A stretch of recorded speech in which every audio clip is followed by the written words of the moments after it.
انسان جب اپنی غلطیوں کا وکیل اور دوسروں کی غلطیوں کا جج بن جائے تو پھر فیصلے نہیں فاصلے جنم لیتے ہیں۔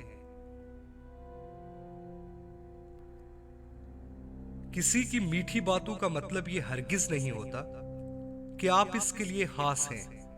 بعض اوقات کبوتر کو کھلانے کے لیے نہیں بلکہ پکڑنے کے لیے بھی دانا ڈالا جاتا ہے۔ جو رشتہ آپ کو بار بار آنسو دینے لگے تو سمجھ لیں اس نے اپنی مدت پوری کر لی ہے۔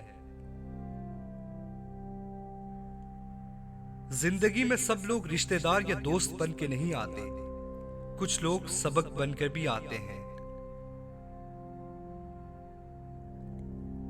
صبر کا دامن ہاتھ سے نہ چھوڑو، ہر کام آسان ہونے سے پہلے مشکل ہوتا ہے۔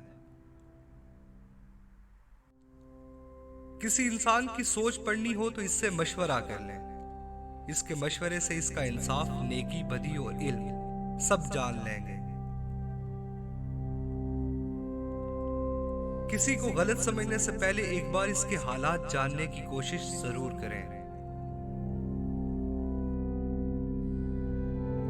آپ خود ہی اپنے لیے بہترین دلاسا ہیں، بہترین دوست، بہترین دنیا اور مشکل وقت میں بہترین تھپکی جو آپ کو کبھی ہارنے نہیں دیتی۔ مشکلات زندگی کا حسن ہے اور جو شخص ان پہ قابو پا لیتا ہے وہ اپنی زندگی کو بامعنی اور بامقصد بنا لیتا ہے۔ مشکل سے مشکل حالات میں بھی دن صرف 24 گھنٹوں کا ہی ہوتا ہے، وقت ٹھہرتا نہیں، گزر جاتا ہے۔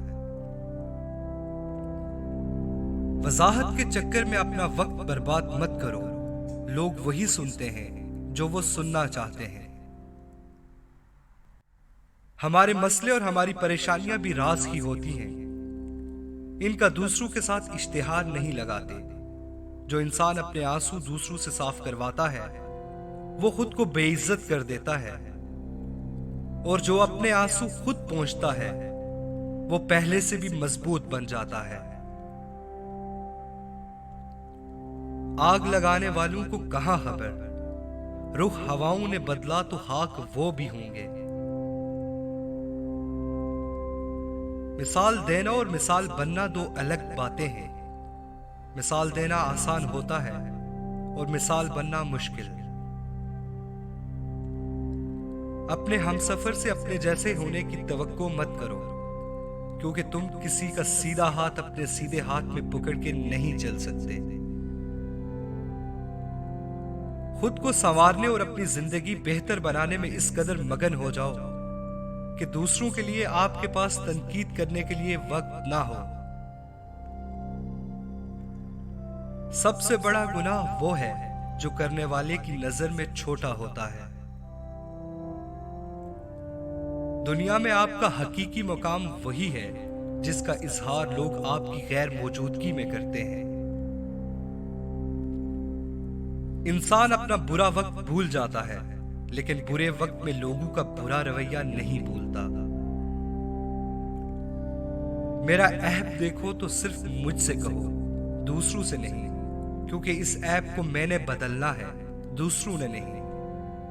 مجھے کہو گے تو نصیحت کہلائے گی اور اجر لکھا جائے گا، دوسروں سے کہو گے تو غیبت کہلائے گی اور گناہ لکھا جائے گا۔